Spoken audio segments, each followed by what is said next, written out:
This is Chase Martingale with the Martingale Report, and this is our second episode, and there's going to be plenty because this season is going to be the bomb because we do have our new studio, and it is going to be on and popping. I'm sorry, for our Caucasian people, it's going to be very well done.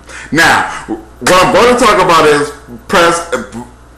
First Lady Michelle Obama and her commencement speech at Tuskegee University, the predominantly black college in Alabama. Well, Alabama is the South. And the fact that it's predominantly black is pretty good, considering back in the 60s, don't tell nobody, but Alabama was like 80% racist, but now it's like 40%, so they're doing good. But I digress. Now listen. So, what her commencement speech was saying is that when you're outside in the world, they're not going to see you in these caps and gowns. They're not going to see the fact that you studied so hard to get this diploma. They're going to see you as an African American. Now, I know what you're saying. I'm playing the race card. And according to some people, President Obama is race baiting. Like Glenn Beck, Rush Limbaugh, Fox, and the African Americans at Fox, the one that's, and Ben Carson. I can't believe he's a neurologist. Please. But anyway, I digress. So, what I'm talking about is the commencement speech that Michelle Obama did. And everybody keep on, the right-wingers, the teabaggers are saying that this is race baiting. That all the Obamas do is race bait. They're tearing America apart. They're making the races go against each other. They were the reason we had slavery. They were the reason we had black people couldn't vote in the 60s. It was Obama's fault. Obama called himself a nigger. But Obama called himself a monkey. But Obama called himself a Muslim. He said that I wasn't born in this country. Actually, he was, but a lot of people still think he's not because they still think that a black man shouldn't be president. Even a teacher said, we don't need another black president because you people don't know how to act. The reason why we have this problem is because, well, let's just say it. For over 200 years, we've had all Caucasian presidents. So we've never had a black president in office. And you people I'm sorry, not you people. Some people just don't know how to act.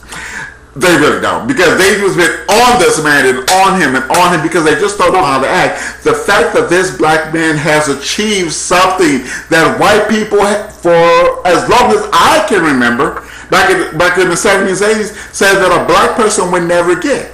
And this man achieved it. And believe me, he's not going to be the last. Well, and Ben Carson is not going to be president. I'm not even going to think about that. You think we have a bad problem now? You just wait if Ben Carson become president. But that's a different story. Another episode. So I'm going to show you what the commencement speech really said, and I was actually impressed that she actually said it.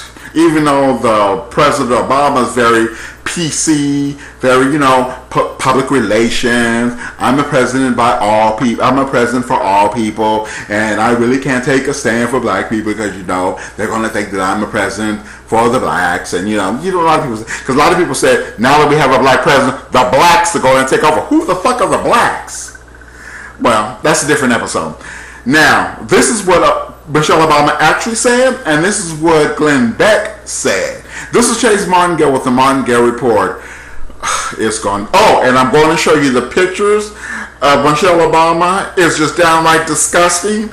But hey, this is what I do. This is Chase Martingale with the Martingale Report, the original broadcasting station. The road ahead is not going to be easy. It never is, especially for folks like you and me. Because while we've come so far, the truth is that those age-old problems are stubborn, and they haven't fully gone away.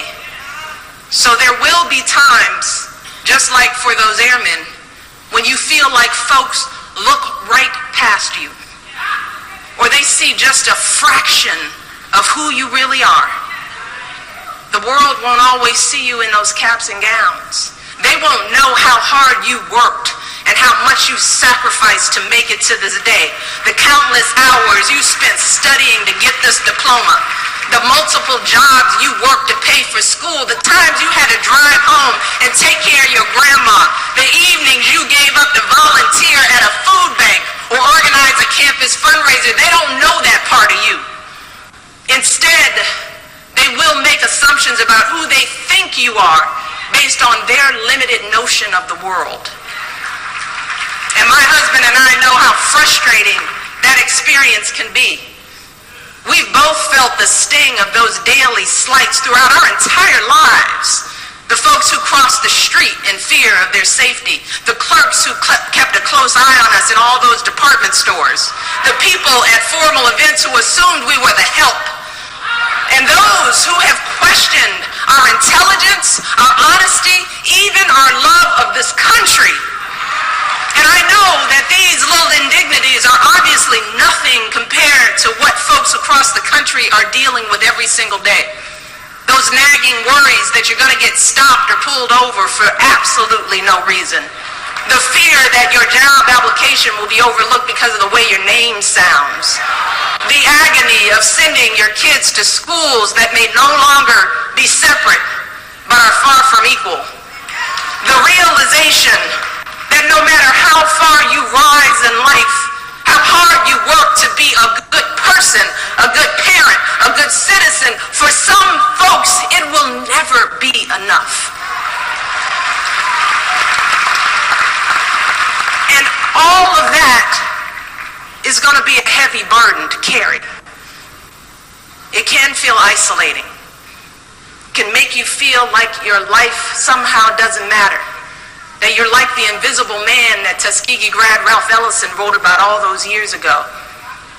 And as we've seen over the past few years, those feelings are real. They're rooted in decades of structural challenges that have made too many folks feel frustrated and invisible. And those feelings are playing out in communities like Baltimore and Ferguson and so many others across this country. But graduates, today I want to be very clear that those feelings are not an excuse to just throw up our hands and give up. Not an excuse. They are not an excuse to lose hope. To succumb to feelings of despair and anger only means that in the end we lose. But here's the thing. Our history provides us with a better story. A better blueprint for how we can win. It teaches us that when we pull ourselves out of the lowest emotional depths and we channel our frustrations into studying and organizing and banding together, then we can build ourselves and our communities up. We can take on those deep-rooted problems, and together, we can overcome anything